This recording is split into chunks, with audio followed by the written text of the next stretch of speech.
Hi, I'm John Mather, Nobel Prize Laureate and Senior Scientist for the James Webb Space Telescope at NASA, and you're listening to The Soul of Life. I was raised by a sociologist, psychologist. My sister's a social worker. I'm a marriage and family therapist, and my mom's crazy. That's the joke. Today on The Soul of Life, I speak with Dr. Corey Allen, sex and marriage and family therapist, author of Naked Marriage, and longtime host of Sexy Marriage Radio, a podcast devoted to straightforward, honest conversations about what goes on behind closed doors in your marriage. We don't have sex by accident. You don't all of a sudden trip and fall and wind up in a vagina. Because if that's the case, what in the world is she laying like that on the ground for? Corey says sexual issues are life issues and life issues are sexual issues. If we could heal the sexual wounds of God's people, we would heal God's people. We talk about the hard work, patience, and skill it takes to stay centered, be true to yourself, and be vulnerable to your partner with physical intimacy. Sex and marriage is a long game. It's not talked about openly. There's a lot of assumptions and silence that then we take to negatives and shame and guilt. Corey's message is that none of us in our marriage or committed partnership are alone when it comes to feeling sexually frustrated at some point in married life. Normal people have problems in their sex life. Everybody faces levels of dysfunction at some point. And living proof that there is hope for every person, every couple, to learn and grow sexually even through major differences in sexual desire is Dr. Allen and his wife, who co-host Sexy Marriage Radio and speak openly about their own dynamics in the bedroom. There'll be a hint around of what could be going on later that night. And she'll be, yeah, you might have to put in some time though. Well, there's sometimes it's like, I'm totally up for it. And sometimes it's like, yeah, I don't have the energy to put that in tonight. So I'll catch you later. Welcome to The Soul of Life. I'm Keith Miller, and this is episode 6 of season 3, Naked Marriage, Getting Real About Sex. I really like Chinese food. And sex on the roof. And sex on the roof. And let's combine those two, right? We can bring the Chinese and then, in any order. Exactly.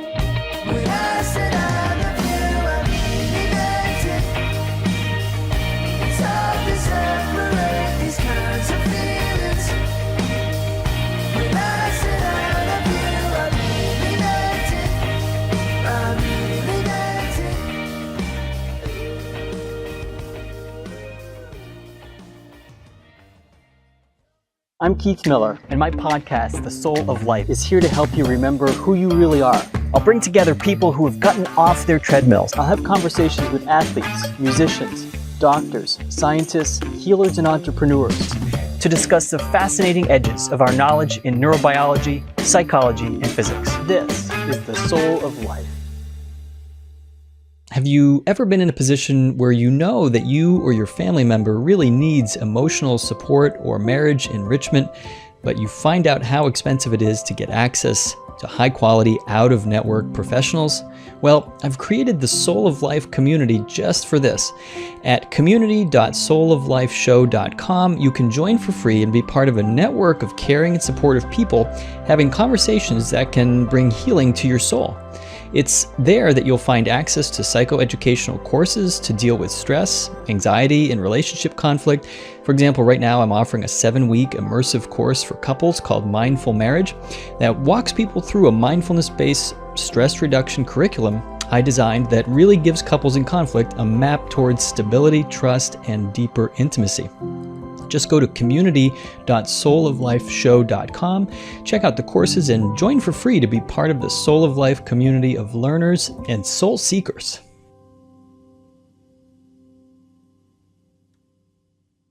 Dr. Corey Allen is a licensed marriage and family therapist. He's also a licensed professional counselor with a PhD in marriage and family therapy.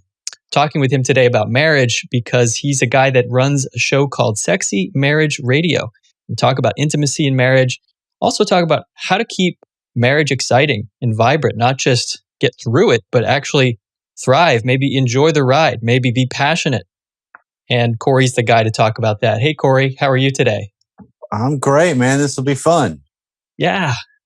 How is it there in Texas these days? Stormy right now, so we'll have some maybe some ambiance added in with some maybe we can appropriately timed thunder. We'll see. That's perfect. Depending on the conversation, that's just great to have. I also see, speaking of ambiance, you've got some interesting props, or do you use these swords that I see be sitting behind you, like in your therapy? Well, yeah, those are so. I mean, to jump right in, everything we do, we make meaning out of it. That's what makes humans different than all the other species. Is we have the ability to attach meaning to things, right? And so, um, the swords are obviously they're beneficial when talking to people sometimes because it comes up in the conversation. But the meaning of them is special to me because it's reminders of my job as father and husband to fight for the hearts of my family, fight for the hearts of my wife, protect my daughter, protect my son and their heart, their spirit. And so it's just each of them represent one of them. Yeah. And I just think that kind of following in the ways of John Eldridge and the Wild at Heart and A Battle to Fight. It's just great reminders to realize there's other things going on that need to be dealt with too, as with the role I play in my life. Sounds like it's a great symbol for you. It represents what you feel is a role of strength and maybe the role of protecting the warrior archetype as a male. Right. Perhaps. Well, and I'm also big in markers of things. Like transitions into adolescence, transitions out. Those. I'm big into honoring the seasons and the different things that happen because I think we don't do that too much in our life. We've lost our rituals. And things get blurred. And so that's another component that different things that we've done with the kids along the way, those swords have been involved as part of the dynamic in some way. Yeah. Yeah. Well, tell me about Sexy Marriage Radio. That's how you and I met because we're both doing podcasts and I was really interested in and appreciate your work. I think I'm always looking for allies, people who are interested in standing up for relationships. Saying that, hey, wait a minute, don't throw that away. Right. This might work. This might be useful for you. Right. And so you have a perspective, and you're also down there in the buckle of the Bible Belt. So I'm interested to talk to you today about how you work and do your work as a licensed professional, which is in my part of the country in Maryland, really kind of like the default place where people turn to help is professionals, and paying for therapy or something. May not be the case everywhere in the world. It is not the case everywhere. So I'm just eager to hear about your journey and what you're doing with Sexy Marriage Radio. Okay. Well, I hear two things in that, Keith. There's two questions, right? So one is Sexy Marriage Radio. Coming October this year, 2021, will have been on the air for 10 years. It started as an offshoot of a blog I was running and writing at the time called Simple Marriage, which is a great oxymoron because marriage is anything but maybe we can keep it simple and that makes it better. That's one of my beliefs. And every time I wrote on the topic of sex, the interaction was the best and the traffic was the best. And so it quickly became apparent that there's a need to talk more about this in an open, honest, straightforward, without the crass and the crude, but also in a value-based, with the Christian umbrella overarching it all, but also not get into the Bible Belt religious do's and don'ts and moral authority kind of thing, but just give good information and treat people like adults. And so just kind of had this idea of let's start a show. And my wife at the time, she's a CPA, had no interest. She's a behind the scenes lady. Like, I'll help your business in a lot of ways, but I'm not coming on the air. She wasn't like secretly doing people's taxes and like thinking how she could talk about sex in public. That is not where she was 10 years ago.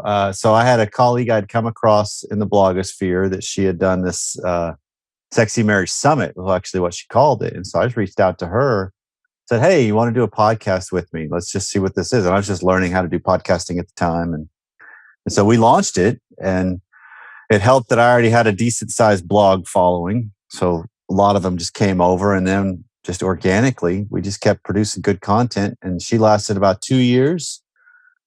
Fortuitously met another lady in the field, Shannon Etheridge, that we met at a conference. And she's written 22 books on the subject, and has a whole different kind of a take as far as her platform in the Christian world.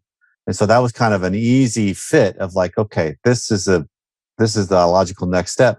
And then Shannon was the co-host for 4.5 years.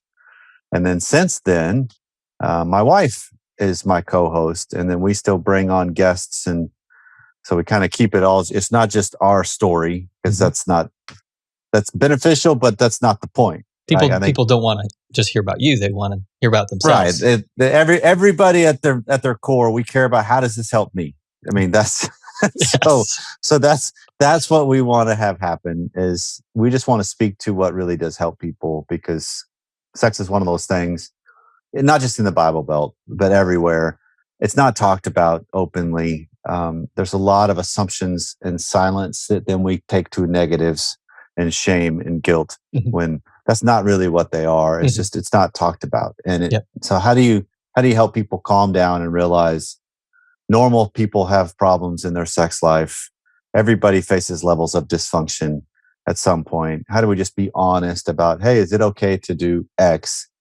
How do you frame that in a better conversation, rather than yes or no? Frame it into, well, what's the meaning of it for you? Are you into it? And if not, then don't. And if you are, then try it. It's just opening up people's perceptive abilities, their capacity.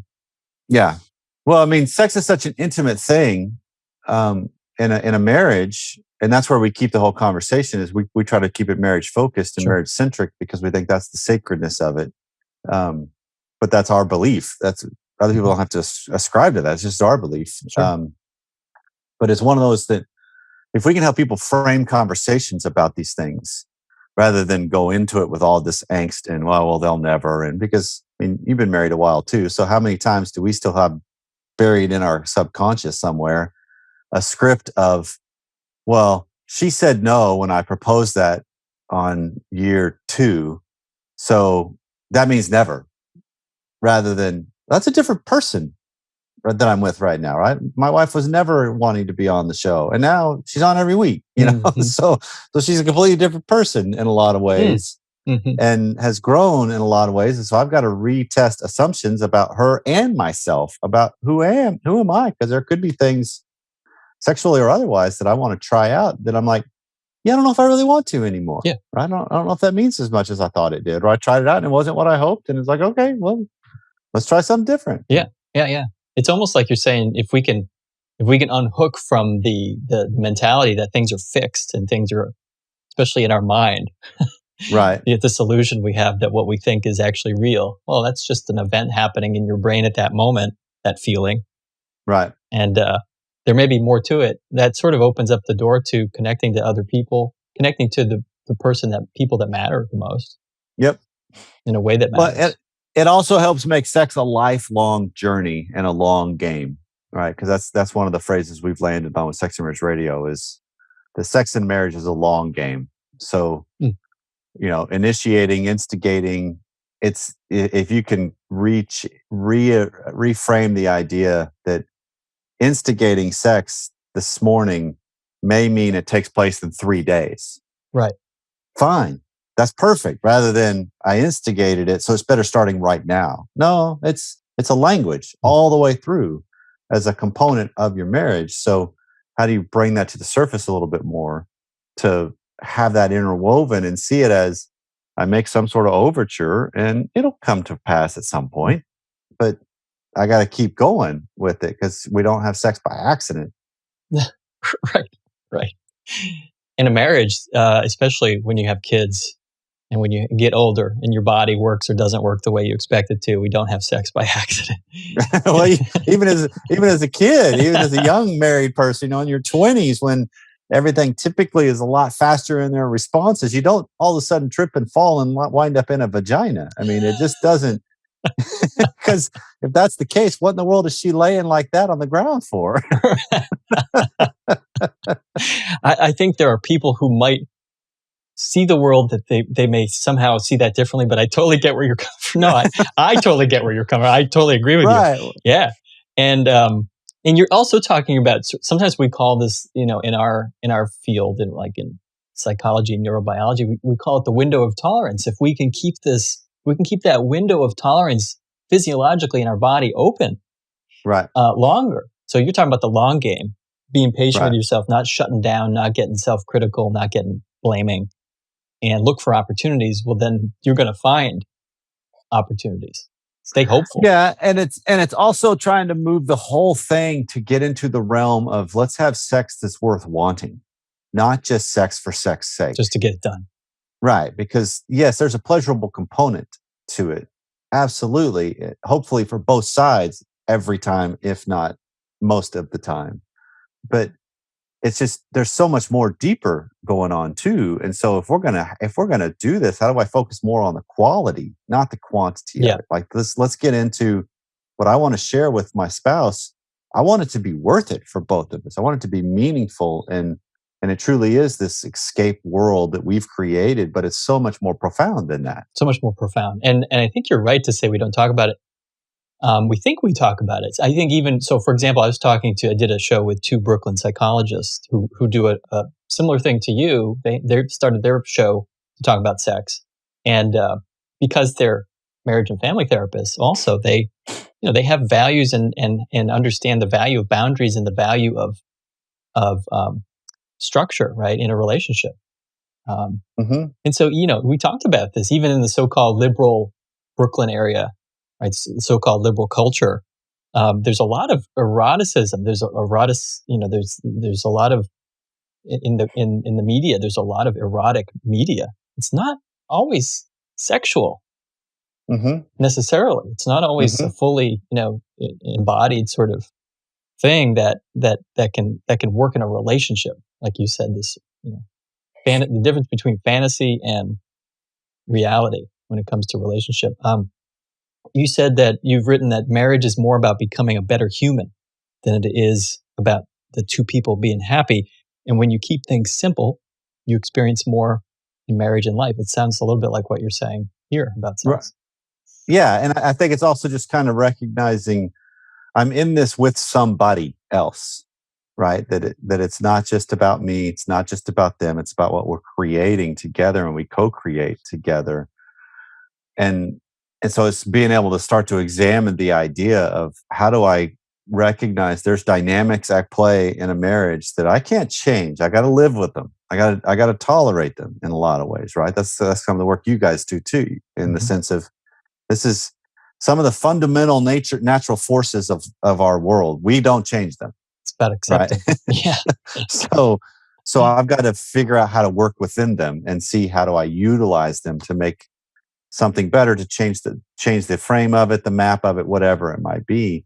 But it's to get into something deeper, to see it as what I want to co-create with my wife is I don't want to do things and miss the possibilities of experiencing the sweetness of her. Right. I want all of that. And Yeah. so a lot of that is sexual, but a lot of that also is just doing life alongside each other, right? Yeah. A good road trip with each other, a good time out in a hammock with each other, a good time raising kids with all of these are things that help creating a better story of what we're doing. And I want to be aware of who I'm doing this alongside all the way through as well. Yeah. Yeah. I don't know if you find this, Corey, but oftentimes when somebody comes in dealing with a sexual frustration, or they're stuck sexually in their intimacy, that they are also dealing with this stuckness in other places in their life. Oh yeah. It's that idea that I've got to get somewhere, I've got to make this happen. And anxiety, like as we know, our body, when we're anxious and if we're tense, it's really difficult to get aroused. Or, Yeah. arousal happens when we're relaxed. Yeah.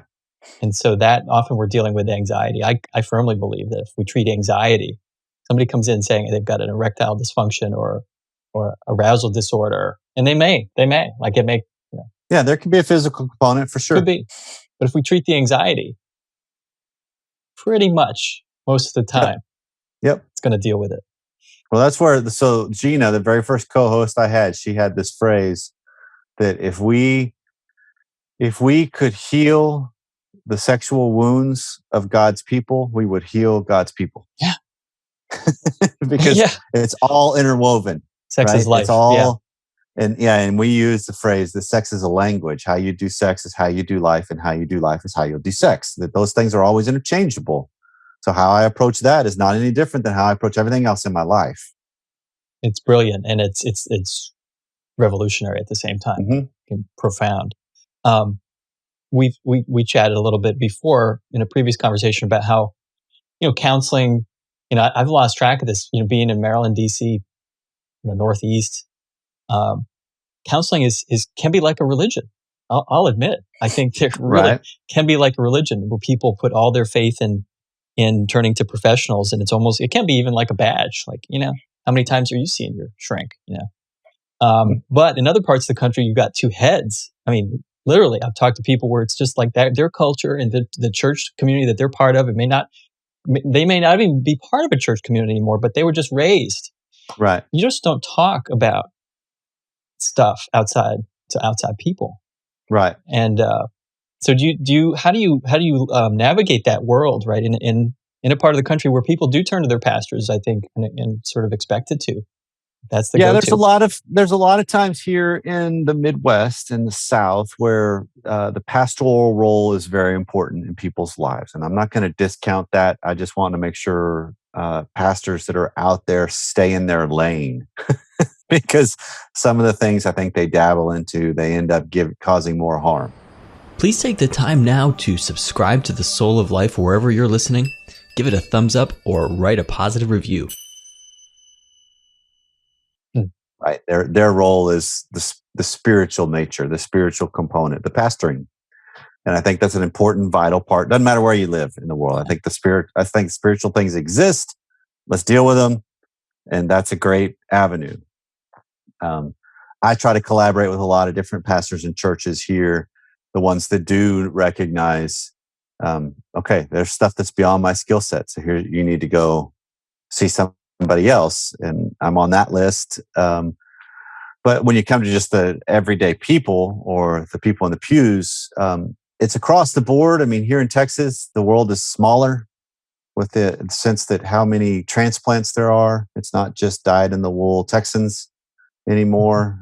There's a lot of people from all over, from the coast, particularly because of cost of living and the economy and everything. You move inland, it's cheaper. Right. Yeah.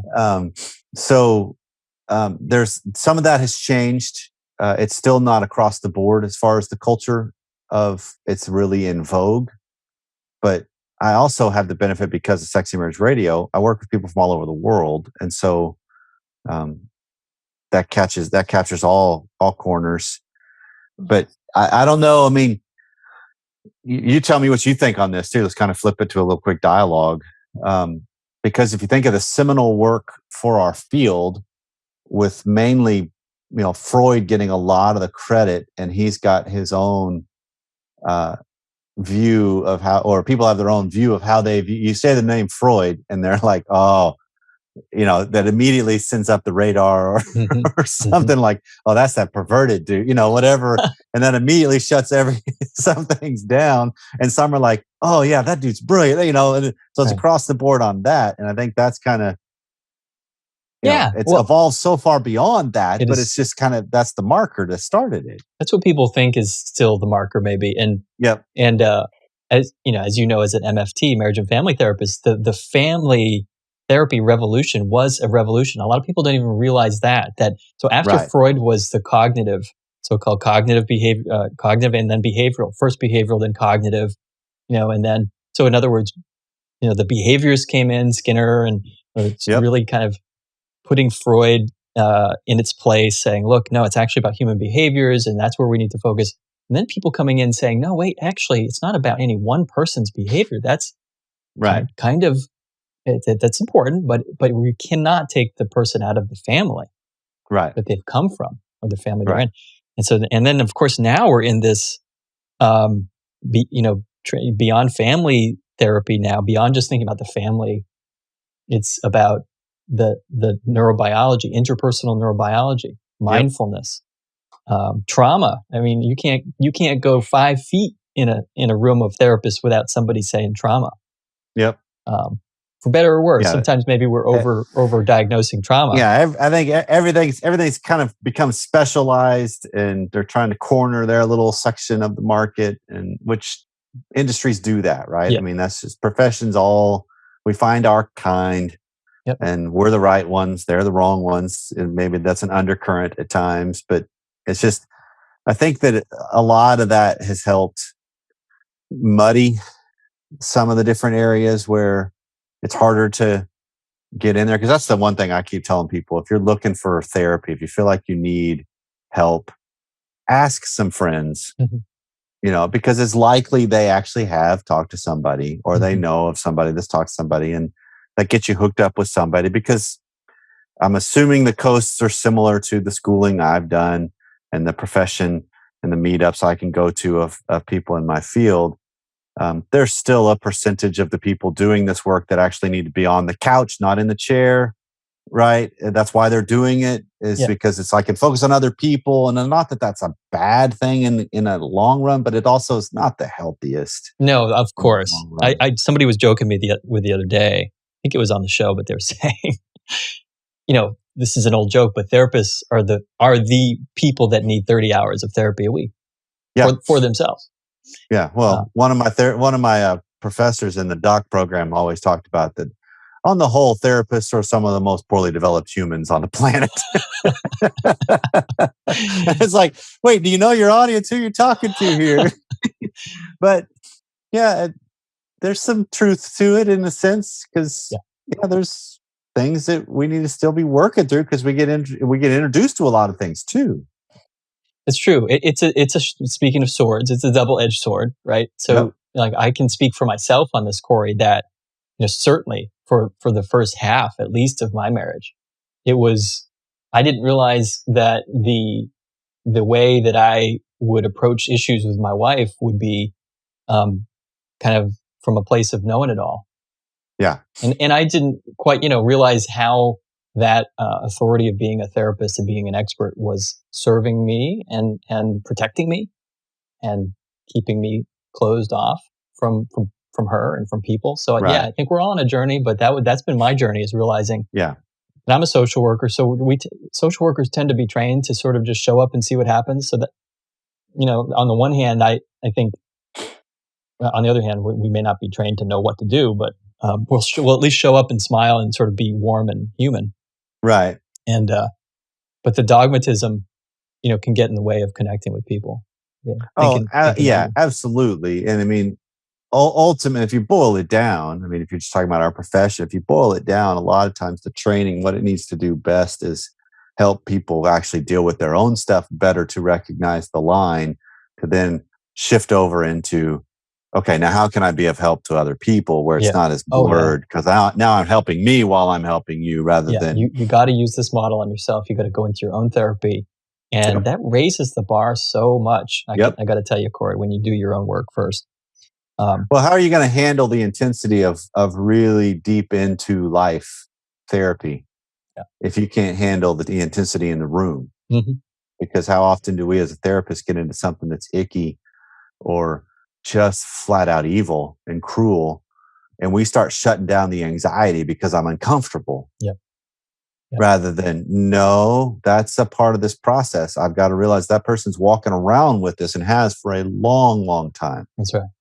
So how do I give it room, give it the honor it's due, give it the course that's possibility to explore, to uncover and heal from it some, and make sense of it, and relationships with it differently, and just that's difficult work. I mean, those are the hits that we take in the chair. That, man, some of those suckers. That's why I got a dog. Because I come home and I rub her ear. After some sessions, it's like, that's my therapy. It's just pet her. That's that sensory fun kind of feel of like, I got to calm myself down, because that was a serious hit in that session. That's right. We have to have our sources, spiritual sources that help us stay connected to ground or to God. And your journey about being a professional healer, I mean, why did you get into this in the first place? I mean, this is, like you said, it can be Yeah. difficult to stay in the room like Well, that. so this is something that the lighter way to think of this is what I was born into. So my father had just retired as a professor. Easiest way to probably describe it would be sociology, but he kind of was in all, like psychology, sociology, social work, family therapy. I mean, he never was licensed. He just always was a professor. But for 42 years, at the same college. And so I was raised by a sociologist, psychologist, if you will. My sister's a social worker. I'm a marriage and family therapist, and my mom's crazy. That's the way we kind of talk about it as the joke, because she's battled anxiety and depression for ever since I was in high school is when it's really been known. And I don't mean that as a blanket statement. Everybody's crazy, but everybody's crazy. We all are, right? But so that was one of those things. I was raised by a systems guy. And so it always has just made sense on just the family dynamic and the family system and just kind of watching the way things would evolve and unfold. And so I originally went to school, undergrad, coming out of high school to do youth and family ministry. And that was going to be the plan, was do youth ministry for a while and then just transition naturally over into family ministry, add the counseling component to it, work for a church, be of good service to God's people in that way. And so that was the plan. It didn't go completely as planned, because sometimes your own stupidity and mistakes, like an emotional affair on my part, that ruins ministry opportunities quite a bit, which it should. So left the ministry, spent 2 years just getting my life back together and healing, saving my marriage in a lot of ways. But I did that by just dealing with me better on just who I was, not who I wanted to be at 27, 28. And so that took me on this little 3-year detour into the business world of just being a mortgage broker, which was a weird kind of thing that thought that could be beneficial. I could help people, but that's not me. I'm not wired that way. So a couple years into that, I went back to school to start the counseling world, and because that was kind of on the radar anyway. And when I started school, I realized, if I'm doing this, I'm not just going to do the master's level. I want to do the full on, just for the credentialing, the training, the opportunities it opens and affords, and that's so. And full well, this is a profession we do the rest of our life. That the every year that passes, and the more I look older, the more credibility I get in people's eyes. Even though I maybe have stopped training completely, which I haven't, but just in case, it's like, oh, but you got gray in your goatee now. You must know what you're talking about. Well, no, not really. I'm just older. That's all that means. Right. Yeah, age is one of those things in our profession, which it ages. We age well in our profession. Yeah. But to your point, though, we do have to stay sharp. It's not an automatic. Absolutely, because you still get the clients some of the hardest ones I've ever had, if I look back on my profession, are the people that were quote unquote my grandparents. Yeah. Coming to me, and it's like, okay, I got to get out of that. Wait, I'm not talking to grandma and grandpa here. Yeah. You got to get to work. I got to do this differently, right? This is they still have the struggles just like a 20, 30, 40-year-old. Doesn't matter. That's right. They still have tension and we'll hate each other at times. Perfect. That's real life. Let's deal with it. It's real life. I'm always struck by how fragile our parts are when we get down, parts of us that get triggered in intimacy, how dented and out of shape they get, and just like little kids, like little kids, that they need that attention and belonging, no matter how old we are. Yeah, that's true. I'm curious though, from the way when you come across a dent, and if it's labeled with a little bit of fragility, what would you do? Would you go after it? Would you kind of create room for it? Yeah, it's an interesting question, right? Because a lot of our there's a lot of techniques. We just call them technologies. that people are trained to go after the vulnerability, right? Well, Yeah. like we just want emotions. Here, have the tissue box. Just if it's as long as you're getting in touch with that inner child, then we're doing good therapy. I don't believe that. Okay. I don't believe that. I think it's been a helpful addition to our encyclopedia of knowledge. That people might have these vulnerable parts, but the name of the game is getting into relationship with those parts, and that can look differently for different people. Sometimes it just Sure. means sitting in there and getting their imagination going, getting them to be able to get a sense for what it looks like to other people. Okay. So yeah, it all depends. It all depends. What are some of your favorite topics to teach about as it relates to sex, intimacy, eroticism? Any myths that you love to debunk?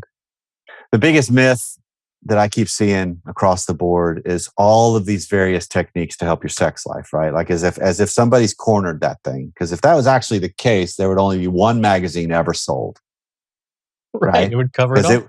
it would have the list. We all do the list. We're done.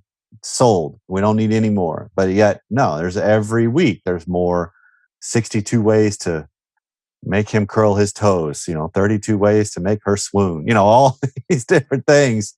Like, nah, hold on. So all of these things serve a purpose that I keep hearing in my field of you got to have regular date night. You got to make sure you get away. You got to have regular conversation. You got, all these things are great band-aids, but none of them solve the problems of desire, right? Because if you get down to it, look at this as the language, right? That I want to have sex with my wife, but underneath it all, I want her to want to have sex with me, not just have sex with me. There's a big difference, right? And we are all capable as humans to understand, and women might have a little more finely attuned radar with this, but we're all capable to recognize the difference between when my spouse just wants to have sex and when they want to have sex with me.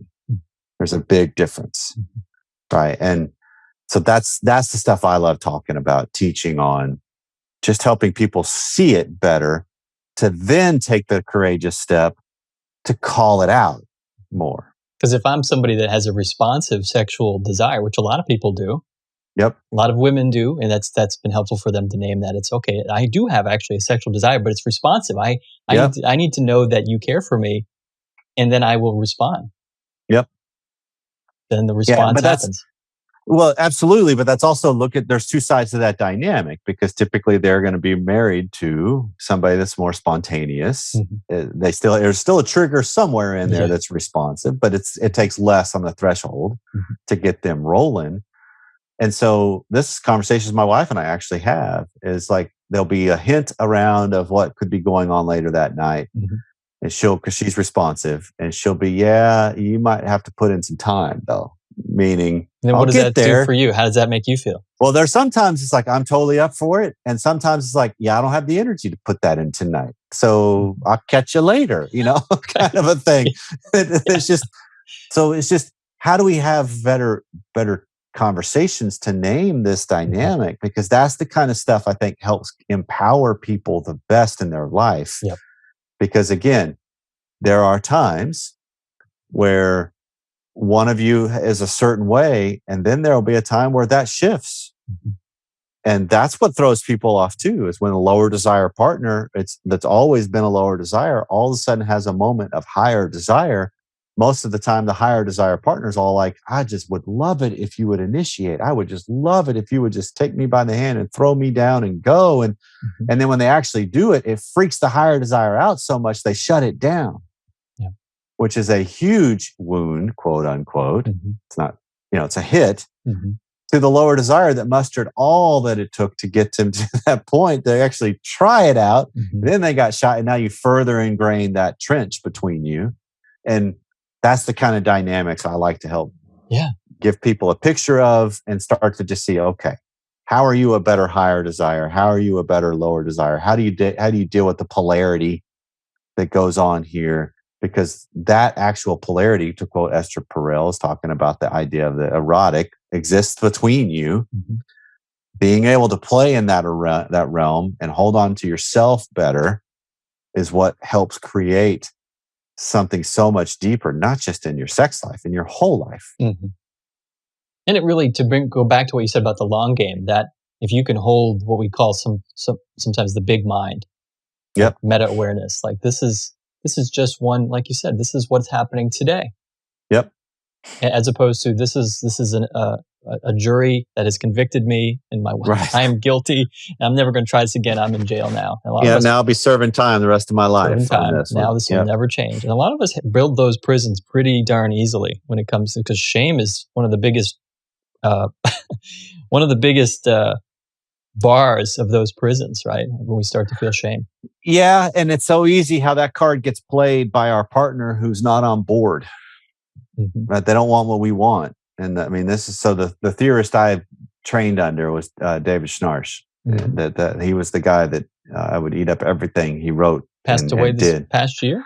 Last October in 20. Yep. But he used to have a phrase that as kind of a good way to look at our growth journey. He'd have this, the way he would describe it is when you're at a lower desire or lower or more other validated, where you care more about what your partner responds and confirms what you want. So if I was to propose to my wife tonight, hey, even though it's been really rainy here, let's go have sex on the roof tonight. We'll do it in the dark, and it'll be just somewhat an example, safe, but it's still risky. Example, but right. Well, I don't know. I might actually propose this to her. Who knows? But if she is kind of not as well defined and solid, I guess you could say, and I'm not trying to make this as a hierarchy because we're all on a developmental continuum, but it's likely she could respond with, that's gross, perverted, and disgusting. Why would you want to do that? Mm-hmm. And if I'm not really solid, I was just joking. I had this conversation on a podcast today with Keith, and he suggested it. He thought it was a good idea. I would blame somebody else, right? It's like, and I tell people, I tell people jokingly, blame Sexy Marriage Radio for some of these things. Dude, that's fine. We could take it.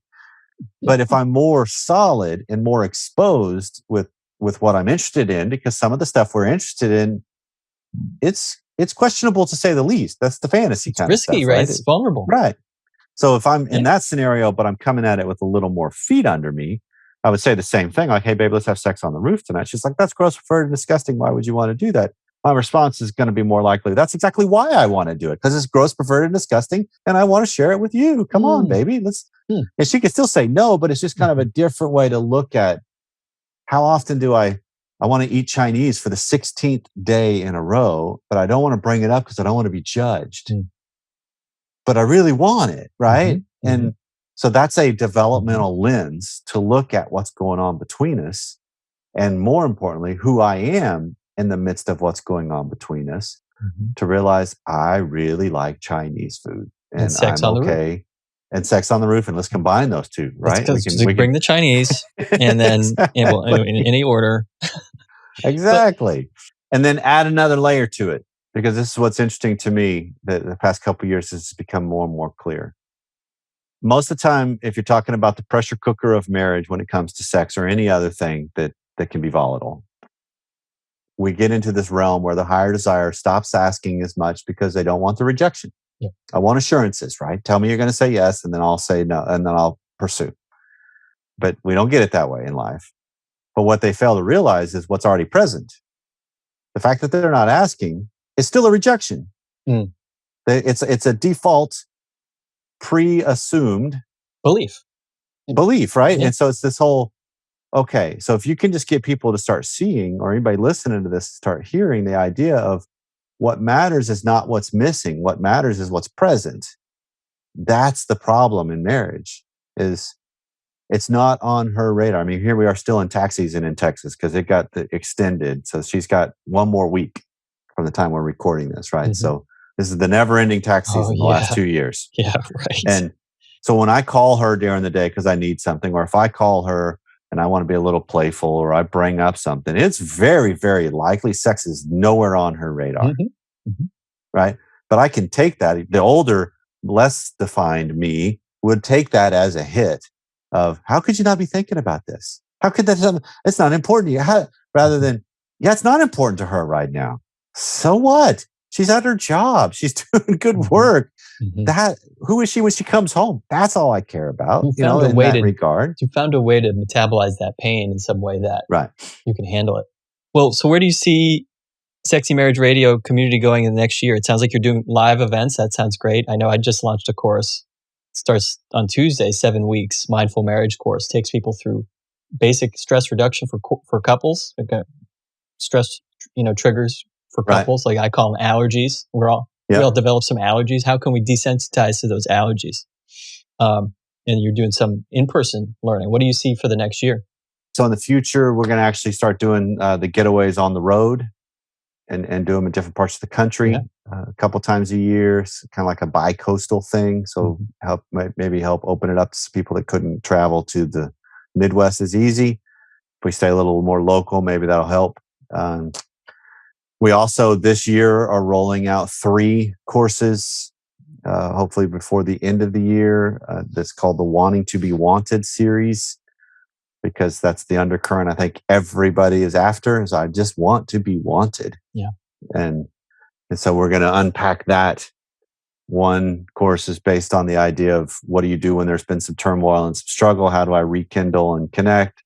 And then the other is just the desire course, where we're going to get more into the elements of what desire really is and how do you cultivate it. And then the last one is just on harnessing all of that into your sexual intimacy and connection. Well, I hope you get a chance to come up here and visit us and oh, absolutely. We put you on the radar.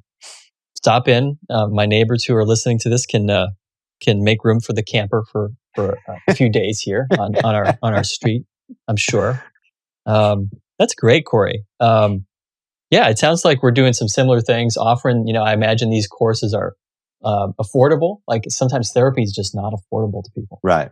So you're really doing a service. We're doing a service by offering that, I think.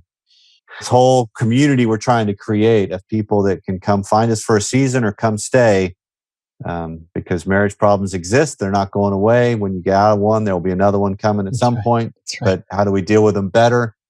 And how do we realize we're not alone in them? That's the point. That's the main goal we've got with the nation. Yeah, that's a great service and such a benefit. I'm so glad to have you, Dr. Corey Allen, host of Sexy Marriage Radio. Hey, great to see you today. Thanks. This has been fun.